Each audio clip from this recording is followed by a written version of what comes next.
Okay, 40 yards. Hello everyone, this is Jeff of Tau Fledermaus. On stage tonight we have another brilliant design by the master caster, Brian from Northern California. And Brian calls this, Welcome Back Cotter. Your dreams were your ticket out. Oh, that's bad. Around 6 months ago, we tested a similar projectile utilizing the Cotter pins that he called the Starburst.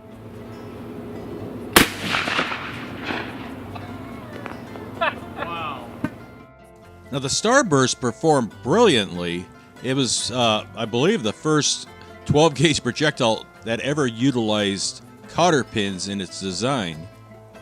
The Starburst broke apart inside the gel block, and a lot of them just, shot out the sides of it. But the ones that stayed inside the block, the Cotter pins spread out like little grappling hooks all throughout the block. It was a mess. The new design is a little bit shorter and a little bit lighter than the first design. But the biggest difference this time, all the Cotter pins are set at an angle, and that matches the rifling of the shotgun. Let's take a look at Brian's design notes. This is actually quite helpful, and it helps me remember what exactly all these slugs that people send me really are. The Welcome Back Cotter slug consists of 13 Cotter pins, one 5/16" stainless steel pin, 2 rubber bands, and I should say that the rubber bands are there just to hold everything together so that he could cast them without everything just falling apart. And the different colors of the rubber bands have no significance. They're all exactly the same.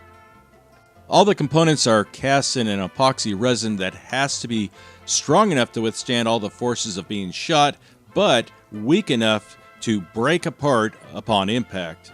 Plus, it's pretty cool to be able to see all the components inside that clear epoxy. Now, you can see that the nose of it is concave, and that functions as a hollow point when it impacts a material like flesh or whatever. And upon impact, the hydrostatic forces should cause the slug to disintegrate and release all the demons inside. But there is no doubt that is one nasty looking slug.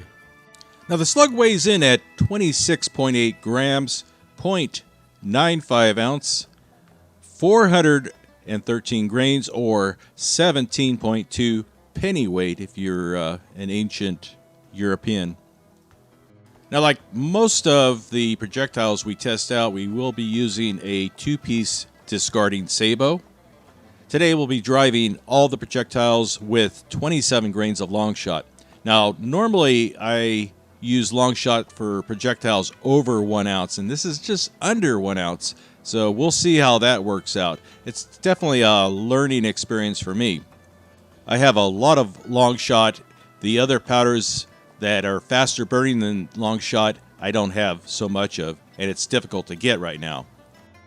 Now it's time for me to shut up, and let's head out to the test range and see how the Welcome Back Cotter slug performs.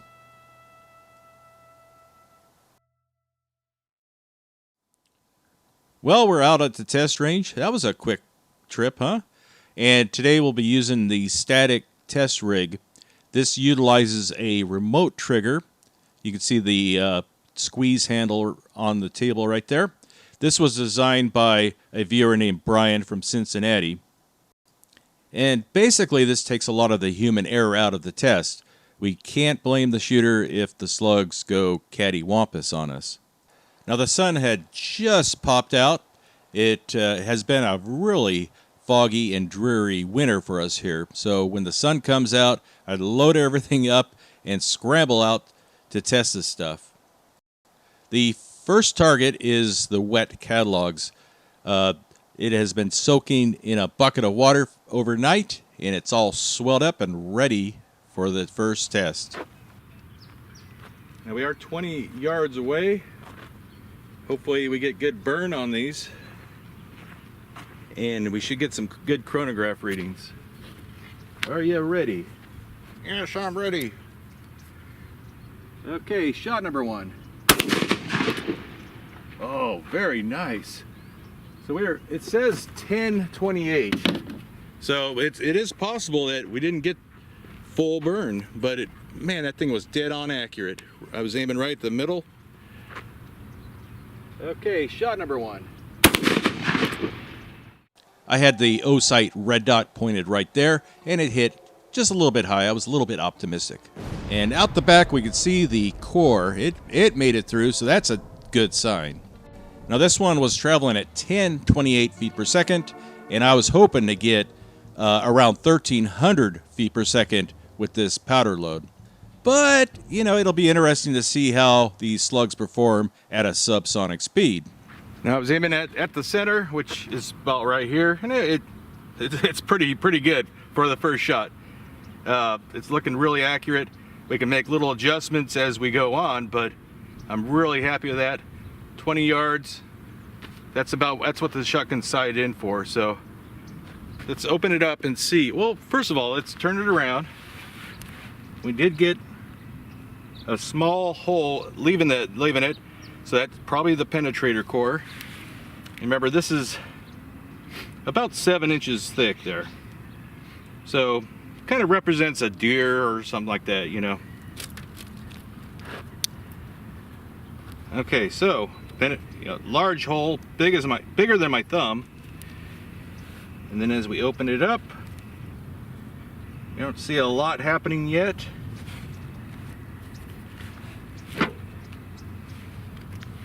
See some jaggedness around here. So something, you know, we're about 2 inches in. Now we're starting to see fragmentation. Oh, look at that. We got, move those out of the way. Now we're seeing the cotter pins.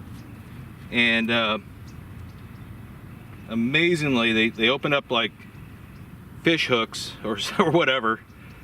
Open up broadly. Imagine trying to get that out of your deer. That's why, you know, that people always say, it's gonna be, my deer's gonna be full of shrapnel. That, you know, that's why you take the lung heart shots. It's one thing I learned from playing Call of the Wild. Okay, so even at that velocity though, if our reading was right, and I think it was right, because we didn't get a lot of recoil on it. Okay, shot number 1. We did get fragmentation. And look at that, more, and there's, I believe, 13 of those cotter pins in that thing. So now we're about 3 inches in. Nothing there. We're about halfway through, and okay, there we go. There's our base. Another cotter pin opened almost all the way up. Another cotter pin that didn't open up for whatever reason. That makes sense that it went in deeper because it didn't open up. Because once they open up, it's going to come to a screeching halt. So we're starting to see there's rubber bands. That was, and okay, and there's the, I'll show you that in a second there.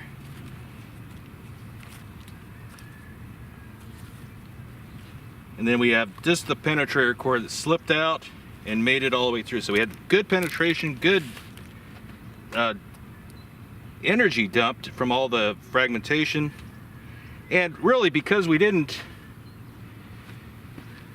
get a great velocity on that, that's what we have left over there. So hopefully as it warms up out here, we'll start getting some better velocity. But I was hoping to get about 1,300. Okay, up next we have Clear Ballistics. It's just a big bucket full of Clear Ballistics, and this one is in a little better shape than our one we were using a couple weeks ago. This one we'll be able to see inside of it at least. It's just starting to get tinted. It doesn't make the greatest looking gel blocks. Okay, shot number 2. Engage. Whoa. I don't think we got a reading on that, but we had more of a recoil on the rig, telling me we probably got a lot better velocity on that one. Engage. Whoa. Now again, I was aiming at dead center, and this one flew a little bit high and a little bit to the right. Again, we see the core sneaking out the back door there, and I think I see some, at least one cotter pin that shot out the top there. Yep. And it looks like we have some pretty good damage inside the gel. So let's take a closer look at that. Now that one shot just a tad bit high. I was aiming about right here, and looks like we got fragmentation and a little core. I'll show you. Let me show you from the top. Get the best. So about 2 inches in, we have a big mangled mess of cotter pins. We see I guess that one had an orange rubber band also. And then we have a small track where that core exited. So the core is being released. One of my concerns with these, they didn't really have a large hollow point.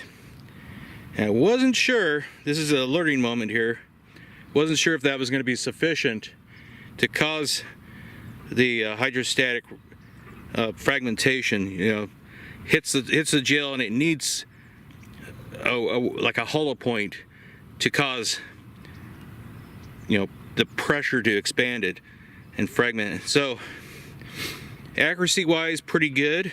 We hit it was better than missing it. Just shot a little bit high, and we have turn that around. Just a mangled mess of cotter pins in there. Okay, up next we have the 5-pound clear ballistic gummy bear, which I make myself. And the funny thing is, Clear Ballistic started selling animal targets, casting them, and they must have liked my gummy bear idea so much that they made their own mold. Except theirs is about 3 times bigger than mine. It's a great target too. So anyway, let's see if I'm aiming about where his belly button is, if you can see that. So aiming a little bit low. Windage has been good. Okay, here we go. Wow. So we got a lot better velocity on that one. 1285, close to the 1300 I predicted. I guess the shells are warming up. I have them sitting out in the sun. So we got full burn on that one. Okay, here we go. Wow. Now this one shot really high, but that's what happens when you get a radical velocity change like that too. But we still got a nice solid hit on the gel, and we can see all those cotter pins flying out the back. And I put that pine board thing behind there, hoping to catch some fragments and see what is actually coming out of the back.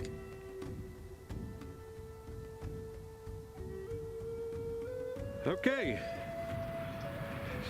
Not great, not very good accuracy on that one, because I was aiming here, went up high and to the right. So had quite a bit of rise on that one. And if you look at the side, you can see all the damage. Almost tore his head off. And then looks like all the cotter pins exited. And then the rods, or the cotter pins, exited. This one very tightly in there, like it was nailed in there. You can see the markings from the other one. This one looked like it completely opened up. We'll probably find that or step on it later. Able to recover a few of the cotter pins. They're probably more on the ground or all around here.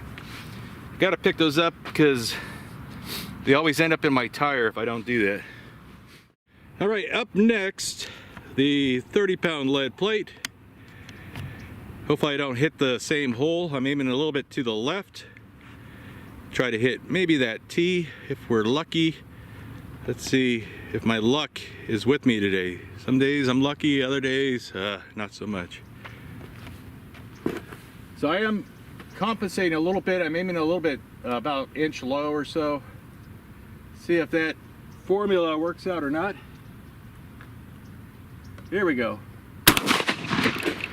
Oof. So I had 1306 on that one. Definitely getting better as it warms up out here. Here we go. Now these slugs are definitely accurate enough to hit our target, but we are seeing kind of an unpredictable spread on these. Now you can see we just shot a little bit below the other impact crater. Now the lead plate is a good target to see if we can get penetration, especially with that penetrator core. A normal lead phosphor slug would never blow a hole through this plate. It would just leave a crater. Okay, so that one more or less drifted to the right. Didn't get much rise on that one. And I nearly hit our other hole. But we see a lot of the resin, of course. And then we have at least one cotter pin there. But did it go through?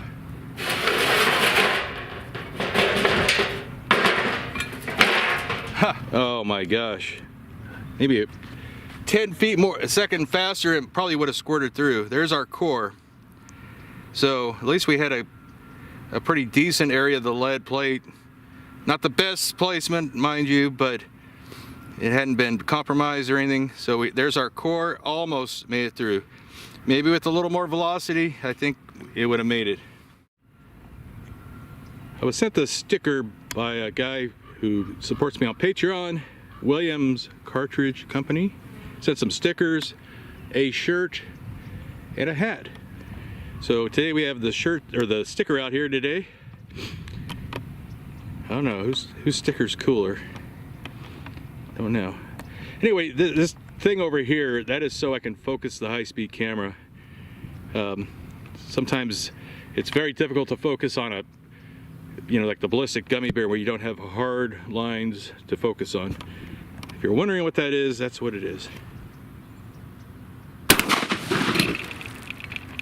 So 1370, again, our velocity keeps creeping up as it warms up. So hopefully, once we get to the ballistic gel block, we'll have definitely at least 1300, maybe even 1400.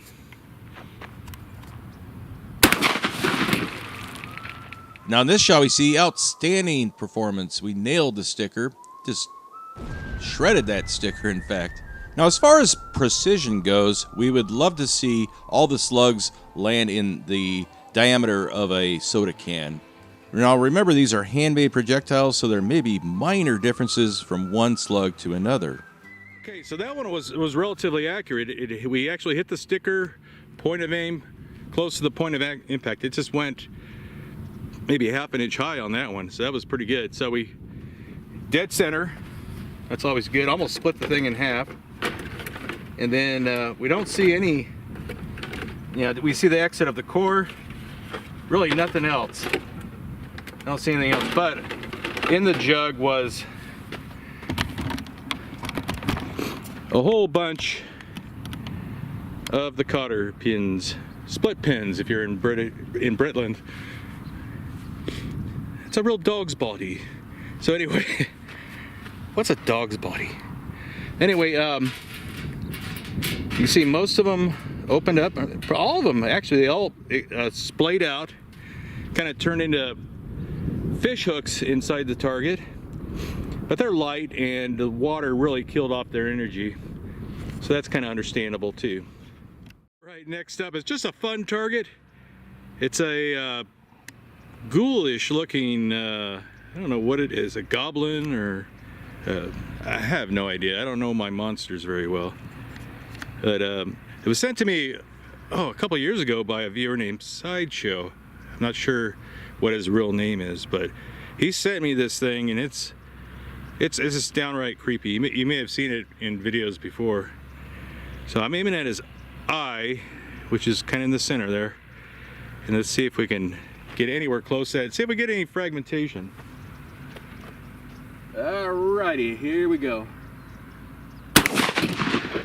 Jeez. So we had a little drop in velocity. That was 1274. Still close to that 1300 estimated velocity that I was hoping these would go. Alrighty, here we go. Jeez. Now I was aiming at the eyeball and just drifted a little bit to the right, but essentially we had that soda can precision on that shot. And you probably noticed the slug just passed right through that foam head, and there we can see it kind of splashing out in the background there.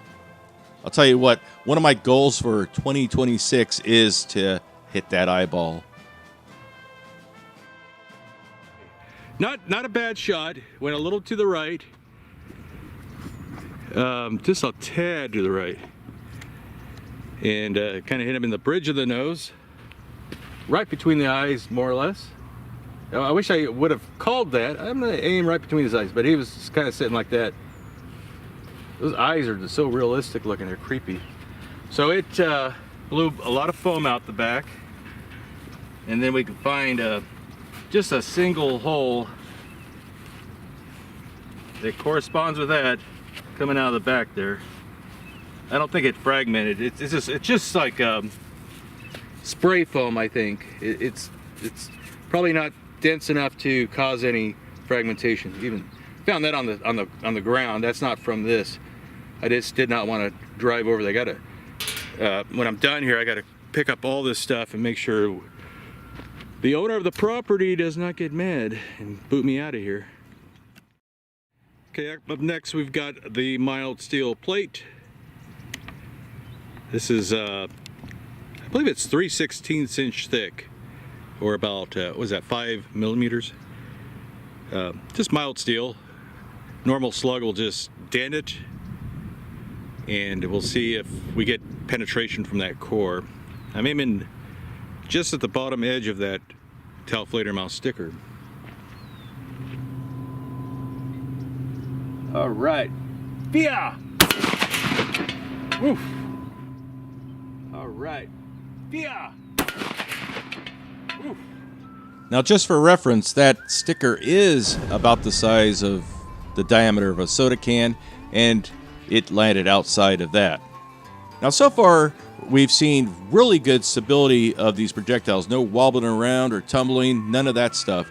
So I think Brian got the balance of the slug really down pat, which can be very difficult when you have all those many components inside of a slug. So again, I was aiming at the bottom edge of that sticker. Use my finger as reference. So aiming here, high and to the right. Kind of like Brian. I'm kidding, Brian. So a beautiful clean hole through that. See how thick it is. Here's our new exit.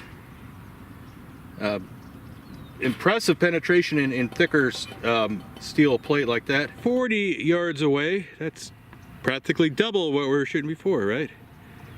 So I'll be aiming at that green sticker. It stands out real well. Okay, 40 yards. Looks like a hit.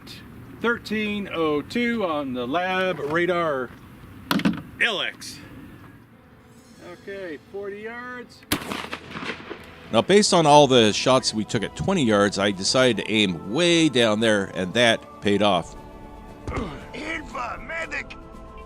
The slug actually hit the edge of that sticker. So yeah, I'm a little bit proud of myself on that shot. Now at 40 yards, that red dot more or less covers up that entire sticker. And I would have been happy if I hit anywhere on the Kevlar vest. You know, I had to do a little guesstimation, a little bit of California ballistics there.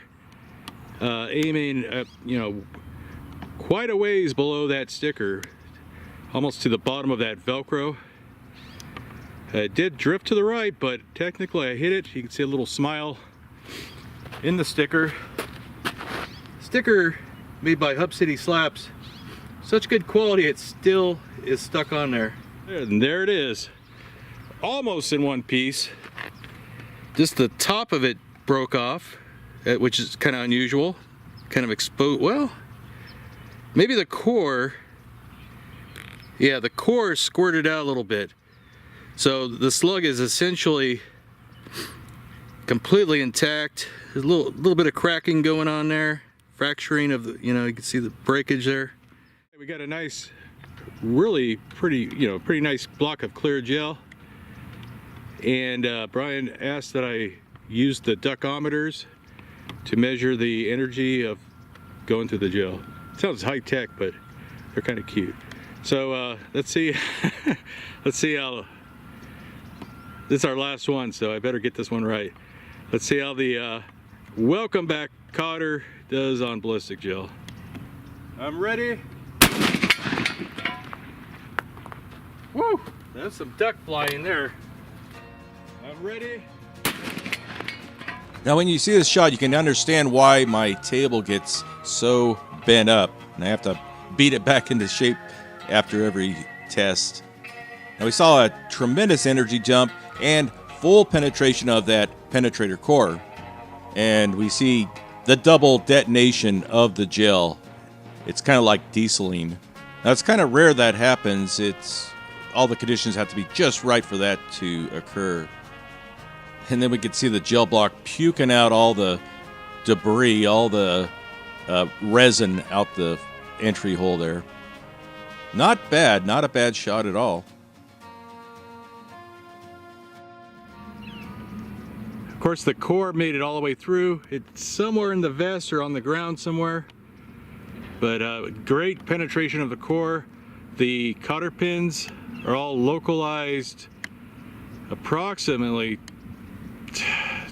maybe 3 inches at the most. And it looked like we got a couple detonations in there. About in that area there, we had some detonations, those flashes. It's not the soluminescence or whatever people think it is. It's because the gel is actually a petroleum base. It's flammable. You can light it on fire. If you put a wick in it, you could use it as a candle. And so you got friction generating heat. You got the expanding cavity in there, and as that big bubble collapses, you generate more heat. You got compression going on at that point, and then when it compresses that air, if all the conditions are right, it's actually sealed up on both ends, and if the conditions are just right, you'll get that detonation flash, and then that'll actually discolor the gel. It actually makes it brown. You can probably see a little tinting in that track there. It burns the gel, so it's not like cracking a lifesaver or whatever people think it is. It is a detonation. It's dieseling basically. Although we didn't get great spread of the cotter pins, it's just a mangled mess, but it's just very, very shallow penetration. But I had some high hopes for these things. They did pretty well, but I think we have to focus on that, the hollow point factor and everything of why they were so difficult to expand. We saw that on a lot of the shots. But anyway, I hope you enjoyed this video and were able to come out here with me and enjoy this day of testing. We'll see you next time. Jeff out.